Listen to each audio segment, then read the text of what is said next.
अब आपको दिखाता हूं पुण्यात्माओं, पिता परमेश्वर सतगुरु रामपाल जी भगवान का वो अनमोल सत्संग 2 मिनट का। ये सत्संग इस पूरे के पूरे मैनेजमेंट के सिस्टम को फेल कर देगा कि भगवान हमारे से क्या उम्मीद लगा के बैठे हैं। सतगुरु रामपाल जी भगवान अपने बच्चों से क्या उम्मीद लगा के बैठे हैं। और ये नालायक बेबुद्धि के इंसान, मैनेजमेंट वाले, गुरुदेव का कलयुगी परिवार, पूरा का पूरा बेड़ा गर्क। इस परमात्मा का पूरा नाम मिट्टी में मिलाया जा रहा है। इस परमात्माओं को बाकी राजनीतिक संतों की श्रेणी में लाके खड़ा किया जा रहा है। राम रहीम की तरह इन आश्रमों को राजनीति का अड्डा बनाया जा रहा है, वोट बैंक बनाया जा रहा है। इन राजनेताओं के तलवे चाट चाट के जबरदस्ती उन अनुपदेशियों को भंडारे की आड़ में अपने आश्रमों में बुलाने के लिए। और आपको बताता हूं इनका मकसद क्या है। कोई भी व्यक्ति ऐसे फालतू में इन नेताओं को अपने आश्रम में नहीं बुलाता, उसका स्वार्थ होता है। और सतलोक आश्रम मैनेजमेंट हरियाणा का स्वार्थ क्या आपको पता है? इन आश्रमों को यथावत रखना, इन आश्रमों का संचालन ऐसे ही चलता रहे, किसी भी प्रकार की कोई बाधा उत्पन्न ना हो। कोई छोटा मोटा मुकदमा हो जाए, आश्रम में कोई मर जाए भगत, उसके परिवार वाले मुकदमा कर दें तो कल को पुलिस आके खड़ी ना हो जाए, पुलिस का दबाव ज्यादा ना हो। और किसी प्रकार की कोई घटना हो जाए तो प्रशासन का दबाव इन आश्रमों के ऊपर ना पड़े और इनका धंधा ऐसे चलता रहे। इसलिए ये लोग इन राजनेताओं को बुला रहे हैं इस धर्म यज्ञ की आड़ में। क्योंकि पुण्यात्माओं, मान लीजिए जिस क्षेत्र में आश्रम है, यदि उस क्षेत्र का कोई एक विधायक, कोई एक मंत्री, कोई एक एमएलए, या मान लीजिए 5-10 ऐसे अधिकारी या मंत्री या आईएएस अधिकारी या जिला कलेक्टर, क्योंकि तो फोर्स कर रहे हैं, पैर पकड़ रहे हैं जा जाके, साहब आपको आना ही पड़ेगा साहब। और 2-4 इस प्रकार के मंत्री अधिकारी यदि उस दिन उस आश्रम में आते हैं तो जाहिर सी बात है उस एरिया का जो पुलिस स्टेशन है, उस एरिया का जो पुलिस स्टेशन है, उसको सूचना दी जाती है कि फलाने विधायक साहब आ रहे हैं, फलाने मंत्री जी उस आश्रम में आ रहे हैं। तो पुलिस क्या करेगी? वहां की पूरा पुलिस प्रशासन उस आश्रम में आ जाएगी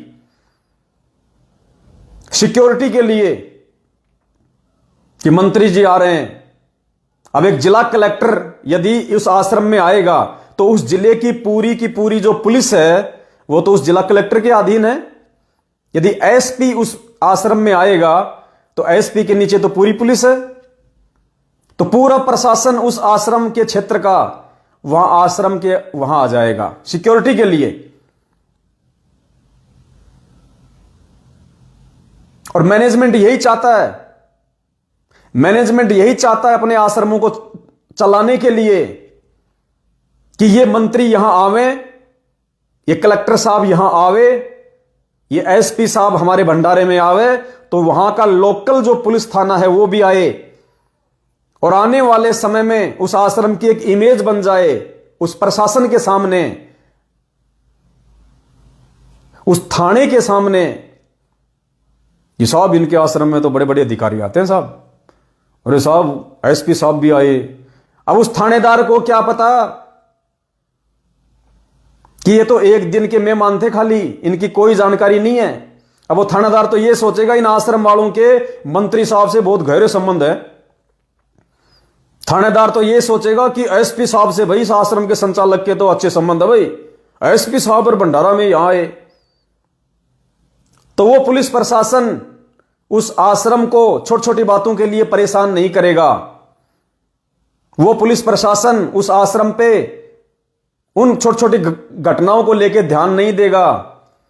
और कभी यदि ऐसी कोई बात हो गई तो वो पुलिस प्रशासन, वहां का जो क्षेत्र अधिकारी है, जो थाना अधिकारी है, उसके दिमाग में ये बात रहेगी कि इस आश्रम के जो मुखिया लोग हैं उनकी प्रशासन में बहुत गहरी पैठ है, उनकी ऊपर तक जांच है, उनकी पहचान है। यही सबसे बड़ा स्वार्थ है इस मैनेजमेंट का, इन अधिकारियों को, इन नेताओं को, इन आईएएस अधिकारियों को इनके पैर पकड़ पकड़ के, निमंत्रण दे दे के, विशेष आग्रह कर करके, हाथ जोड़ जोड़ के, परमात्मा के वचन को तोड़ के अपने धार्मिक धंधे के लिए इन आश्रमों में खींच के लाना। अरे वो जिला कलेक्टर आश्रम में आएगा और वो जूते नहीं उतारेगा और वो हर जगह घूमेगा जहां भगत दंडोत करते हैं। क्या कर लोगे तुम? कर दो उसको मना। मना तो ये कर ही नहीं सकते क्योंकि इनका स्वार्थ है। पुण्यात्माओं, ऐसे इस परमात्मा का नाम और इस परमात्मा का ज्ञान ये मिट्टी में मिलाया जा रहा है। अब आपको परमात्मा का वो अनमोल सत्संग सुनाऊंगा। उस सत्संग को सुनने के बाद में अगर आप होश में होंगे, अगर वास्तव में आप एक अच्छी आत्मा है और भक्ति करना चाहती हैं, आप सोचने पे मजबूर हो जाएंगी कि वो परमपिता परमात्मा सतगुरु रामपाल जी भगवान 27 साल से इतना दुख उठा के, लोगों की गालियां खा के, अरे क्या वो परमात्मा राजनेताओं के तलवे नहीं चाट सकता था? तुम्हारी तरह क्या वो परमात्मा अपने आश्रम में राजनेताओं को विशेष निमंत्रण देके नहीं बुला सकता था? तुम्हारी तरह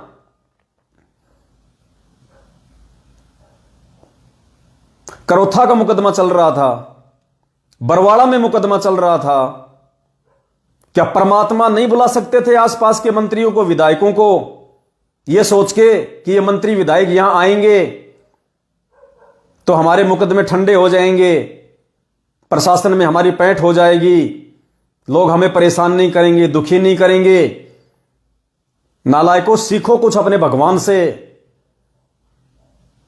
परमात्मा ने एक भगत की भूमिका में यही कहा कि हम भगवान के आश्रित हैं, हमारा अच्छा बुरा उस परमेश्वर के हाथ में है, इन राजनेताओं के हाथ में नहीं है। 5 साल बाद इनका खुद का ठिकाना नहीं होता। उस भगवान ने कभी भी तुम्हारी तरह ड्रामेबाजी नहीं करी। 27 साल में गांव के सरपंच को भी नहीं बुलाया कि आ जा भंडारे में। परमात्मा ने कहा अगर आश्रम में आना है तो एक भगत की तरह आना होगा। सत्संग सुन बैठ के, समझ में आ जाए तो नाम ले, और एक व्यक्ति बनके, आम व्यक्ति बनके वो विधायक आएगा, वो 2 घंटा सत्संग सुनेगा आगे बैठ के। कोई माइका लाल जिला कलेक्टर को 1 घंटा बैठा के भक्तों के साथ नीचे जूते चप्पल निकलवा के नीचे मैट के ऊपर बैठा के मुझे सत्संग सुन के दिखा दे वहां पे। वो विधायक को 1 घंटे नीचे बैठा के, अरे ये तो मान बड़ाई के गोले होते हैं, गोले। जिला कलेक्टर, आईएएस, आईपीएस अधिकारी, पार्षद, एमएलए, ये तो मान बड़ाई के गोले हैं। ये तो अपने सफेद कुर्ते पे क्रीज भी नहीं पड़ने देते नीचे बैठ के। तुम उनको मुझे बाकी संगत के साथ में वहां पे बैठ के दिखा दो कि भैया 2 घंटे गुरु जी का सत्संग सुन, उसके बाद में भंडारा होगा। और अब देखना ये क्या करेंगे। जैसे वो विधायक या मंत्री या जिला कलेक्टर अंदर आएगा, सब पानी पानी, सब ठंडा लाऊं, गर्म लाऊं, सब। अरे साहब ये देसी घी की मिठाई साहब स्पेशली आपके लिए बाहर से मंगवाई सर क्या लोगे सर? समोसे, कचौरे। ये यूं करेंगे, नीचे हाथ देंगे, उनके नीचे हाथ देंगे, अपने आश्रमों को सुरक्षित रखने के लिए नीचे हाथ देंगे उनके। ये हाल है इनका। पुण्यात्मा बेड़ा गर्क कर रहे हैं, बेड़ा गर्क संगत का, बिल्कुल बेड़ा गर्क।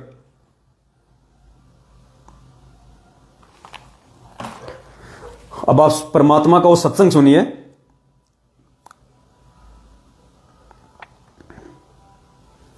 अमेरिका की न्यू जर्सी की रहने वाली फ्लोरेंस एक भविष्यवक्ता थी।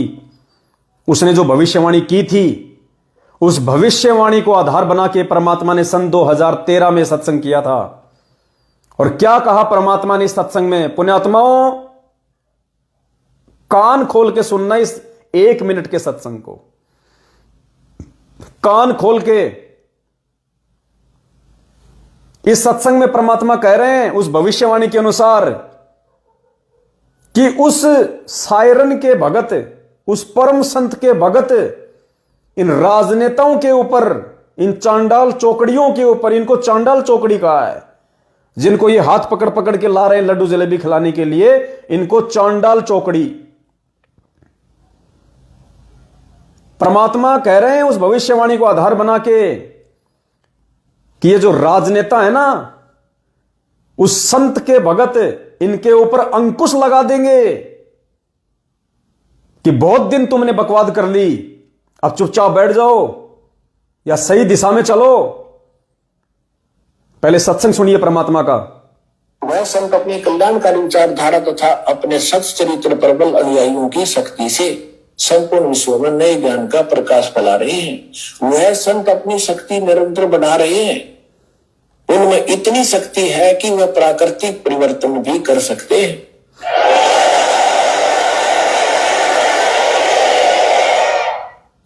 वह अपना कार्य वैज्ञानिक ढंग से करेंगे। उनकी कृपा और प्रयत्न से मानवीय सभ्यता में नई जागृति आएगी। विश्व के समस्त जनसमूह में नई चेतना का संचार होगा। लोक शक्ति का एक नया रूप उभर कर सामने आएगा, जो सत्ताधारियों की मनमानियों पर अंकुश लगा देगा। जो राजा लोग अपनी मनमानी बकवाद करते हैं, उस संत के अनुयायी उनको विवश कर देंगे कि बंदे बनकर रहो, बकवाद बहुत दिन कर ली तुमने। विश्व के समस्त जनसमूह क्या कह रहे हैं परमात्मा? जो सत्ताधारी, जो राजनेता हैं, उनके ऊपर उस संत के भगत, उस संत के अनुयायी पाबंदी लगा देंगे कि बंदे बन के रहो, सही इंसान बन के रहो, बहुत दिन तुमने बकवाद कर ली। और ये क्या कर रहे हैं पुण्यात्माओं? ये क्या कर रहे हैं? उन्हीं राजनेताओं के तलवे चाट रहे हैं। अपने आश्रमों को चलाने के लिए, अपने धंधे को चलाने के लिए उन नेताओं की आड़ में प्रशासन पे दबाव बनाना चाहते हैं। उन नेताओं के आगे पीछे फिर रहे हैं। उन सत्ताधारी लोगों के आगे हाथ जोड़ जोड़ के, आओ साहब, आओ जी, एक बार आओ जी, जवाई जी पावना। परमात्मा के सत्संग के विपरीत कर रहे हैं। तो पुण्यात्माओं, वो अनुयायी जिनके विषय में परमात्मा संकेत कर रहे हैं कि आने वाले समय में इन राजनेताओं के ऊपर अंकुश लगा देंगे कि बंदे बन के रहो, बंदे, तुमने बहुत दिन बकवाद कर ली है, समाज की ऐसी की तैसी करके रख दी तुम लोगों ने अपने स्वार्थों के लिए। 1 करोड़ की स्कीम आती है तो तुम उसका 20% खा जाते हो, तुम उसका 25% खा जाते हो। जनता तक वो पैसा नहीं पहुंच पाता है। इतनी भ्रष्टाचारी तुम लोगों ने कर ली, मिलावट और काला बाजारी तुम लोगों ने कर ली। अब नहीं चलेगी तुम्हारी ये मनमानियां। वो अनुयायी कौन है पुण्यात्मा? वो अनुयायी साध संगति से जुड़े हुए भाई बहन होंगे, क्योंकि ये मैनेजमेंट वाले तो परमात्मा के सत्संग के विपरीत उनके तलवे चाट रहे हैं, उनकी हर बात को मान रहे हैं। ये तो वो आश्रम में शराब पी के आएंगे तो उनको एंट्री देंगे। ये वो सिगरेट की डब्बी जेब में डाल के लाएगा। इनकी औकात नहीं है कि उसको मना कर दिया जाए। मना वो करता है जो सच्चा होता है।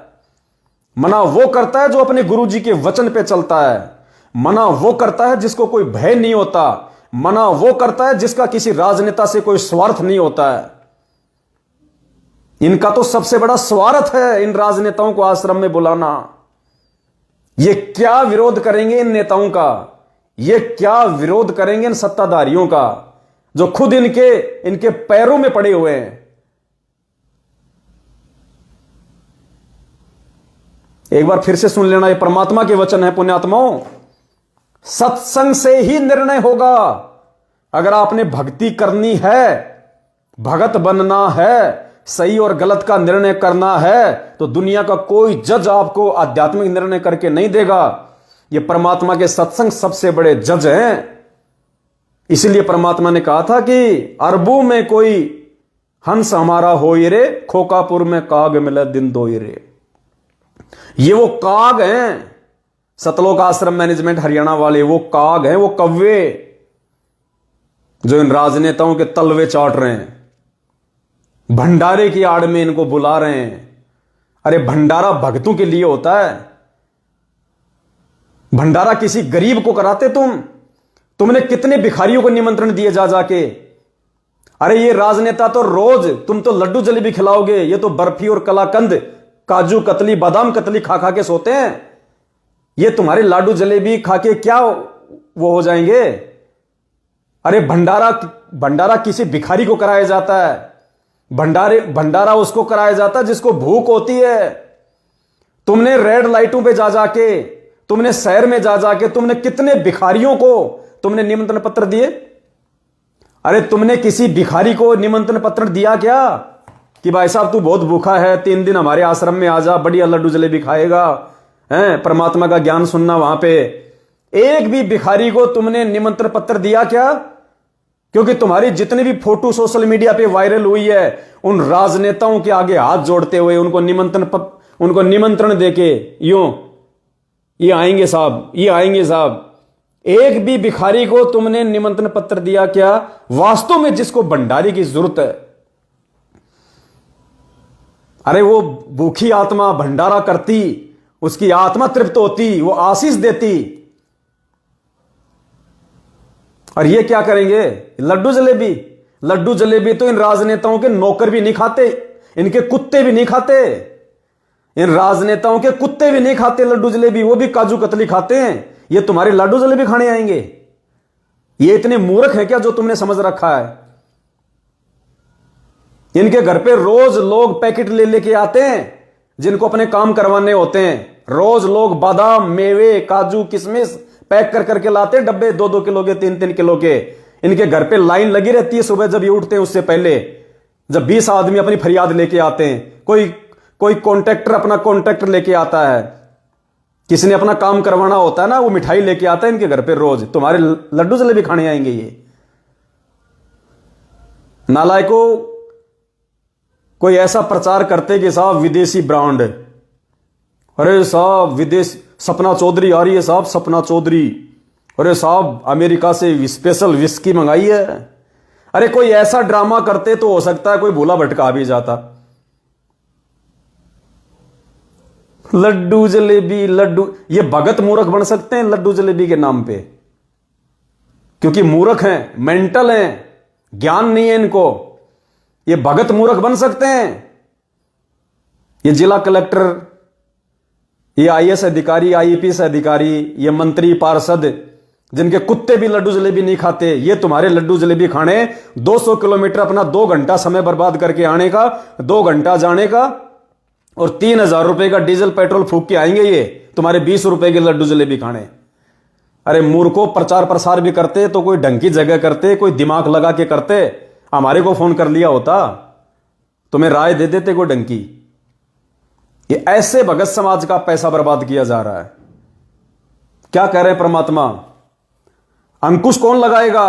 उस संत के भगत इन सत्ताधारियों पे, इन राजनेताओं पे अंकुश लगा देंगे कि बहुत दिन तुमने बकवाद कर ली। ये बोल सकते हैं क्या ऐसा? इनकी हिम्मत है क्या? इनकी हिम्मत है?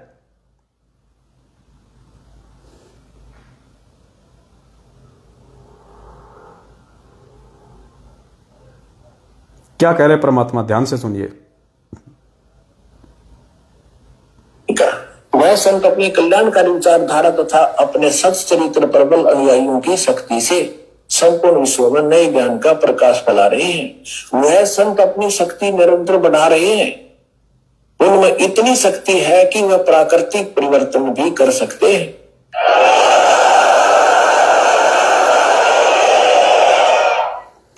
वह अपना कार्य वैज्ञानिक ढंग से करेंगे। उनकी कृपा और प्रयत्न से मानवीय सभ्यता में नई जागृति आएगी। विश्व के समस्त जनसमूह में नई चेतना का संचार होगा। लोक शक्ति का एक नया रूप उभर कर सामने आएगा, जो सत्ताधारियों की मनमानियों पर अंकुश लगा देगा। जो राजा लोग अपनी मनमानी बकवाद करते हैं, उस संत के अनुयायी उनको विरोध कर देंगे कि बंदे बनकर रहो, बकवाद बहुत दिन कर ली तुमने। विश्व के समस्त जनसमूह में नई चेतना का संचार होगा। लोक शक्ति का एक नया रूप उभर कर सामने आएगा, जो सत्ताधारियों की मनमानियों पर अंकुश लगा देगा। राजनेताओं के ऊपर मनोचिकित्सक तथा राजनेताओं के ऊपर अंकुश लगा देंगे वो अनुयायी। ये अंकुश लगाएंगे पुण्यात्माओं, ये खुद उनके तलवे चाट रहे राजनेताओं के। और ये कोई पहली बार थोड़ी चाट रहे तलवे, इनके तो आदत है। लगता पिछले जन्म में कुत्ते थे ये मैनेजमेंट वाले, ये गुरुजी का परिवार, ये कोऑर्डिनेटर लगता पिछले जन्म में कुत्ते थे। इनकी आदत है तलवा चाटने की। ये देखिए एक वीडियो 2-3 साल पुराना, इनकी तलवे चाटने की खानदानी आदत है इनकी। मध्य प्रदेश के भोपाल में जिस समय कांग्रेस और बीजेपी के चुनाव थे, वहां का स्टेट कोऑर्डिनेटर विष्णु साहू 100-200 भक्तों को इकट्ठा करके एक हॉल में, और एपी सिंह वकील, अब तो उसको हटा दिया गया है, एपी सिंह वकील को बुला के, क्योंकि एपी सिंह वकील का जानकार था दिग्विजय सिंह, कांग्रेसी नेता दिग्विजय सिंह। दिग्विजय सिंह को बुलाया गया वहां पे, नेता को, और मूर्ख भक्तों को इकट्ठा कर लिया गया 200-300 को। एपी सिंह है और स्टेट कोऑर्डिनेटर विष्णु साहू। और देखना यहां क्या कहा जा रहा है,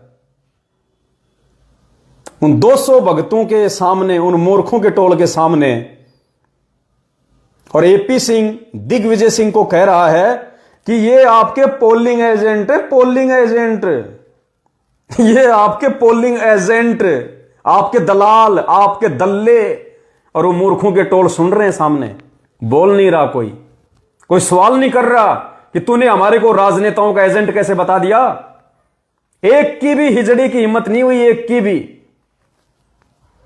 अब मैं जब इस प्रकार के शब्द बोलता हूं ना, ये हिजड़े, कुत्ते, मूर्ख, कई लोगों को मिर्ची लगती है।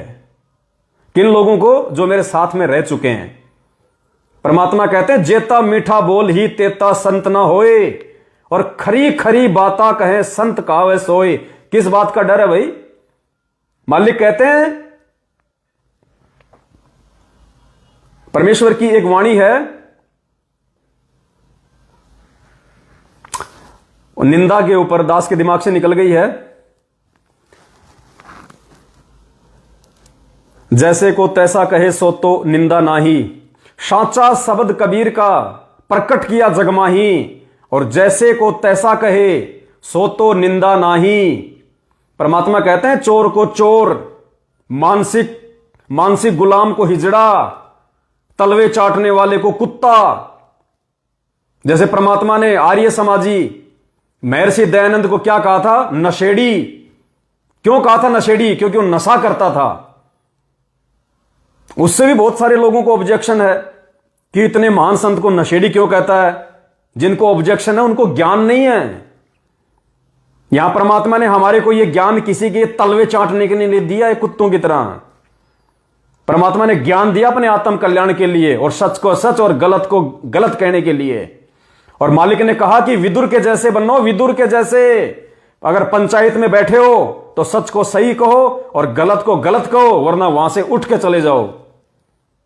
तो वो मूर्खों का टोल 200 भक्तों का वहां पे बैठा हुआ, और वो एपी सिंह वकील सबके सामने कह रहा है। वो दिग्विजय सिंह बोला मुझे तो पता नहीं था संत रामपाल जी के इतने भगत हैं। तो एपी सिंह कह रहा साहब ये तो खाली आपके पोलिंग एजेंट है, पोलिंग एजेंट। ये तो आपके दलाल हैं, दलाल, दल्ले।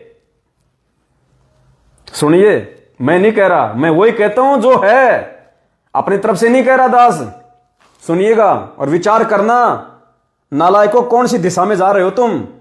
भगवान तुम्हें गटर से निकाल के बाहर लाया और तुम वापस इन कुछ मंदबुद्धि लोगों के कहने पे तुम गटर में गिर रहे हो। यह समय नहीं आएगा बार बार। आदरणीय एपी सिंह जी,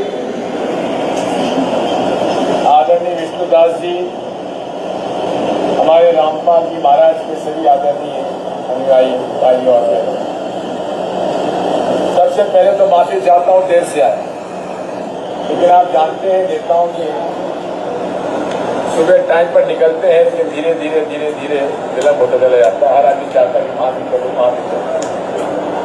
रामपाल जी महाराज के इतने शिष्य होंगे मुझे तो अंदाजा भी नहीं।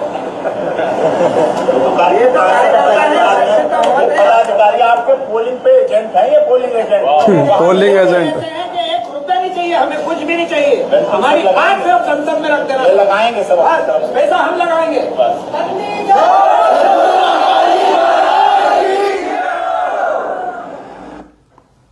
मुंह पे कह रहा है, एपी सिंह मुंह पे कह रहा है कि ये तो आपके पोलिंग एजेंट हैं। अरे नालायको, हम परमात्मा के एजेंट हैं, हम किसी की पोलिंग के एजेंट नहीं हैं। हम कुत्ते नहीं हैं इन राजनेताओं के, जो मैनेजमेंट ने तुमको बना दिया है, कुत्ता बना दिया। भगवान ने हमें कहां से उठा के कहां पटका, और इन लोगों ने कहां से उठा के तुम्हें कहां नीचे धकेल दिया।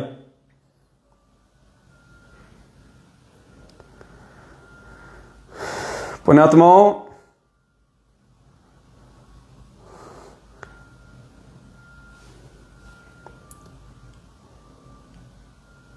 ये बहुत बड़ी मेहर है जब हम कभी शांति से बैठ के इस बात पे विचार करते हैं